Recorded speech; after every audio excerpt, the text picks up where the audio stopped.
ఓం నమో వెంకటేశాయ. తిరుపతి లడ్డు విషయంలో జరిగిన అపచారం ప్రపంచవ్యాప్తంగా ఉన్న హిందువులందరి మనోభావాలను దెబ్బతీసే విధంగా, కించపరిచే విధంగా ఉంది. ఇది జరిగింది హిందువులకే కదా, నాకెందుకులే అనే ధోరణిలో నేటి సమాజం ఉంది. అదే మన కులానికి సంబంధించిన విషయం అయితే, మన రెడ్డి సామాజిక వర్గానికి గౌడు, ముదిరాజు, చాకలి, మంగలి ఇలా కులానికి సంబంధించిన విషయం అయితే మనం స్పందిస్తాం, గొడవలు చేస్తాం, ధర్నాలు చేస్తాం, రాస్తారోకోలు చేస్తాం. కానీ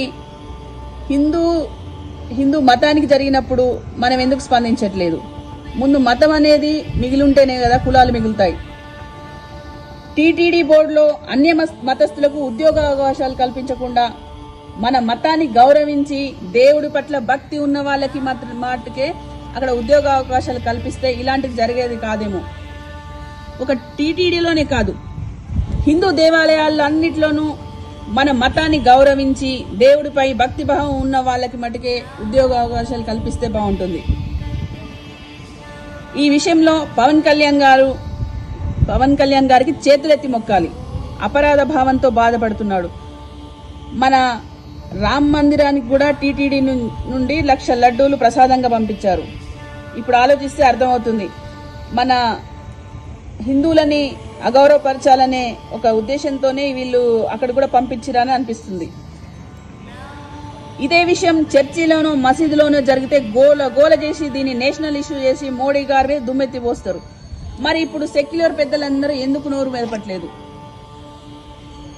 మనకి కుల పిచ్చి, కుల గజ్జి ఉన్నన్ని రోజులు హిందూ మతాన్ని ఏ దేవుడు కూడా కాపాడలేడు. ప్రకాష్ రాజ్ అనే ఒక నటుడు ఈ రోజు లడ్డు వివాదంపై అపహాస్యంగా మాట్లాడాడు. అయినా మనకు ఏమీ పట్టదు. ఈ రోజు ఈ విషయం పైన ఏ ఒక్క పార్టీ కూడా స్పందించదు. ఎందుకంటే మైనారిటీ ఓట్ల కోసం. మనం ఈరోజు కులానికి, ప్రాంతానికి, పార్టీకి అతీతంగా మనం హిందూ మతం గురించి జరిగిన అన్యాయము, మన హిందువులందరికీ జరిగిన అవమానంగా భావించి స్పందించాల్సిన విషయం ఇది. లేదా మనకెందుకులే జరిగింది అక్కడ ఎక్కడనో ఆంధ్రాలో జరిగిందనో, లేదంటే ఒక ప్రాంతానికి సంబంధించిన ఇష్యూగానో, లేదా ఒక వర్గానికి సంబంధించిన ఇష్యూ కాదు. ఇది మన ప్రపంచవ్యాప్తంగా వెంకటేశ్వర స్వామి దేవస్థానానికి ప్రపంచవ్యాప్తంగా ఉన్నటువంటి హిందువులు చాలా నమ్మకంతో, భక్తిభావంతో వస్తారు. వాళ్ళందరి మనోభావాలు దెబ్బతినే విధంగా ఈరోజు జరిగింది కాబట్టి అందరూ స్పందించాల్సిన అవసరం ఉంది. ఈరోజు ఏమైనా అన్ని మతాలు సమానం అంటారు. ఏమన్నంటే అన్ని మతాలు సమానం ఎలా అవుతాయి? ప్రజాస్వామ్యంలో ఒక ఓటు తేడాతోనే అంగీకరించాం కదా గెలుపు ఓటములు. మరి అలాంటప్పుడు 140 కోట్లు కలిగిన ఈ దేశంలో మన హిందువులే కదా పై చేయి. మన మెజారిటీ మనదే ఉన్నప్పుడు మన మతమే గొప్పదవుతుంది. ఈరోజు మనమందరం కులానికి, పార్టీకి, మతానికి అని కాకుండా ప్రపంచవ్యాప్తంగా ఉన్న హిందువులందరూ స్పందించాలి.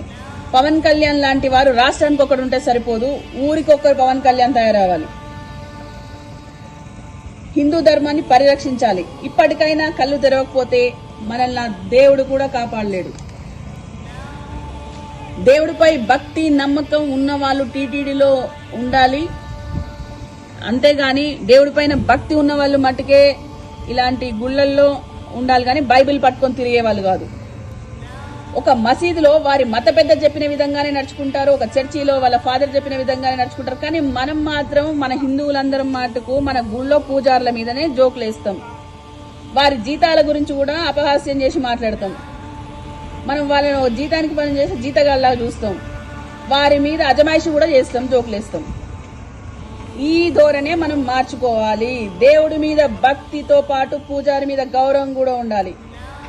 ముందు ఈ గుళ్ళ దగ్గర రాజకీయాలు మానాలి.